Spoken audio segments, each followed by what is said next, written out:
Hello বন্ধুরা, আজকে আমরা সবাই মিলে ঘুরতে যাচ্ছি রাভাপাড়াতে। তো ব্লগটা দেখতে থেকো। আমরা তাই বেরিয়ে পড়লাম রাহাপাড়া ভূমেশ্বর পাহাড়ের উদ্দেশ্যে।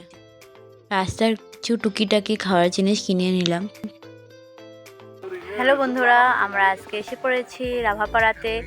এইটা রাভাপাড়া, আমরা সবাই মিলে ঘুরতে এসেছি রাভাপাড়া। তো তোমার সাথে থেকো, ব্লগটা দেখতে থেকো।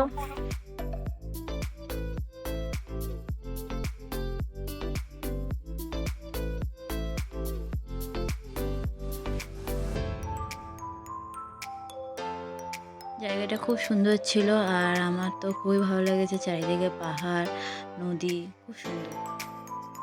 অল্পটু ঘোরাঘুরি করে তারপরে আমরা সবাই মিলে খেতে বসে পড়লাম। আমাদের টিফিন সব চকলেট, চিপস, কেক এগুলো খেয়ে নিলাম। খাওয়া দাওয়া শেষ করে সামনের নদীটাতে ঘুরতে গেলাম। আর নদীটার মধ্যে দেখো কত মাছ, আমি তোমাদের দেখাচ্ছি, কতগুলো মাছ দেখতে পাবে। তারপর আমরা সবাই মিলে নদীতে নামলাম। এই নদীটার জল বেশি ছিল না, আমরা অল্প স্বল্প খেলাধুলা করলাম।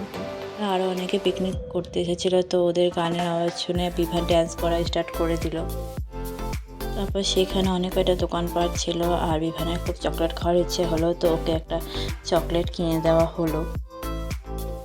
এখানে অনেক কিছু golden langur, squirrel, deer, monkey দেখতে পাওয়া যায়, বাট আমরা শুধু মাংকি দেখতে পেলাম, বাকি কিছু দেখা হলো না আমাদের। পাহাড়ের উপরের দিকে অনেক কটা মাংকি ছিল, আমরা সেখানে দেখতে চলে গেলাম। আর অনেকটা উপরে একটা বাথাও মন্দির ছিল, সেখানে আর গেলাম না, অল্পটুকু পাহাড়টা করে নেমে পড়লাম। তারপর আর অল্প ঘোরাফেরা করে ঘরে চলে এলাম। ঘরে